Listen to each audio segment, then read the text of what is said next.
The Boko Haram insurgency in the northeast, which is in its 12th year, has claimed over 37,000 lives and displaced about 2.2 million people.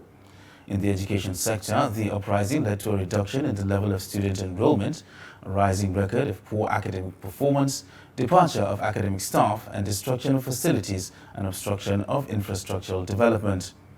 But a lawyer found a way to give orphans of insurgency a place to thrive by setting up an institution of learning where everything is free. Take a look. When I was young, I saw my father died. Some bodies come into our house and kill him in my presence when I was young. I came to Future Prowess when I was 4 years old.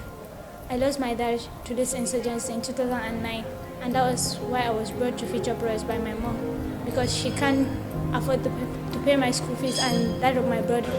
You have to be punctual. These children take refuge in Future Prowess Islamic Foundation. It is a safe haven for the less privileged and children orphaned by the war waged by Boko Haram against Western education in Borno State, Nigeria.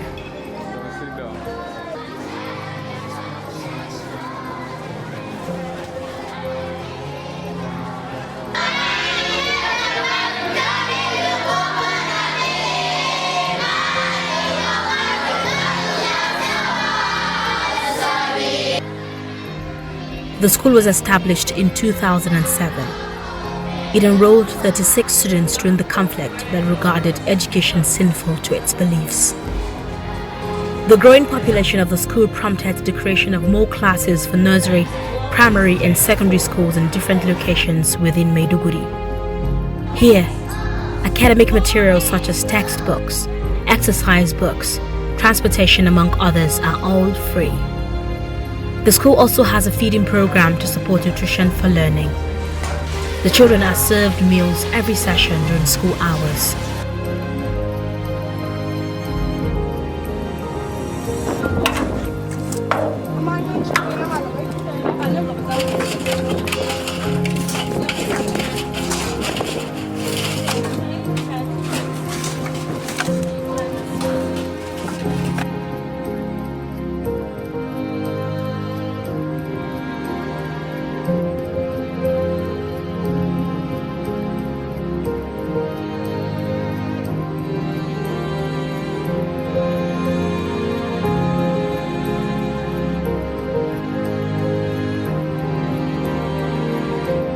Proprietor of the school, Barrister Mustafa, is the only one taking care of my education, my school feeding and my transportation, because coming to school, we have a school bus that normally brings us from school and then also takes us back home.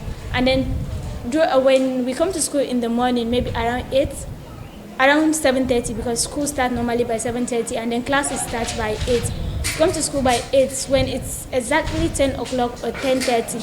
We go out for break and then we don't use money to buy food or water or anything eatable, because food has been provided in the school for the breakfast, and then the water and everything is also available. And then later on, when school closes by 2, school bus will take us back home. So my education has been taken care of by the proprietor of the school. And I am orphan. I started this school when I was young, 9 years old. I started in nursery school up to now. I have friends that make me happy and barrister. And he always tell me that do something good, don't do something bad, because life is good to you. Yes, before I'm even living in Maiduguri, it's just the fact that when I finished my primary school, my father, as he didn't have the power to help me, rather to take all over my education. So I've been hearing about Barrister Sana through all colleagues, what he has done. So I went straight forward to meet him, and I told him wherever I am, my parents cannot help me. So he took all over my education since right from JS1 up to now that I'm SS1.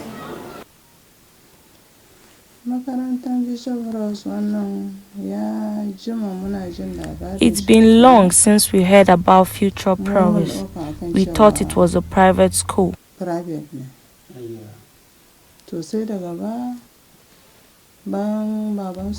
after my husband died, we heard the school is for orphans. I went to meet the head of the school.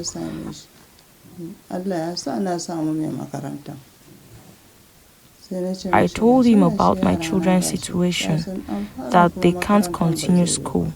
I told him about what I heard about the school. That's why I came to make enquiries. He asked how many children I have that needed to be in school, because my other children had already graduated. I had 3 on ground that needed to be in school.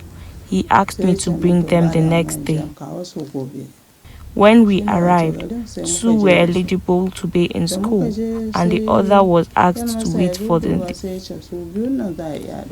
When we arrived, 2 were eligible to be in school, and the other was asked to wait for the following year. He immediately asked the school authority to sew new uniforms for them.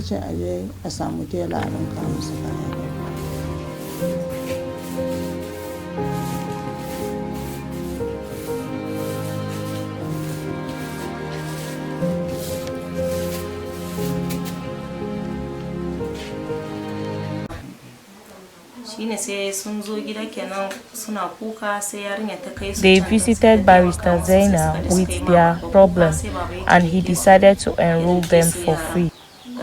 Barrister Zaina does not differentiate between Muslim and Christians. But who is the brain behind this benevolent intervention?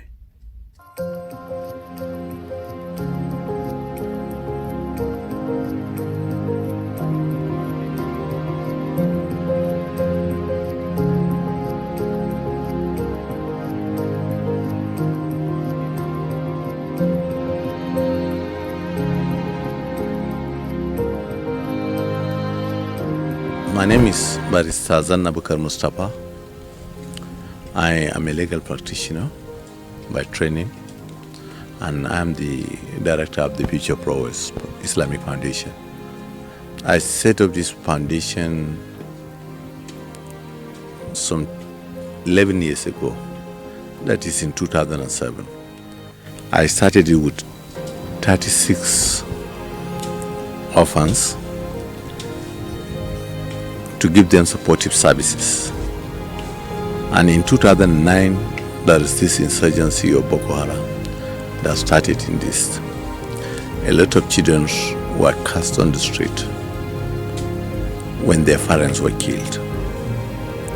So I felt I can intervene now that I'm serving orphans. So I felt I can equally do for these orphans. And when I started, I felt I could also do it for other orphans without necessarily minding the two sides of the debate. Because if you said you are going to serve Boko Haram orphans, then how about the military they fight?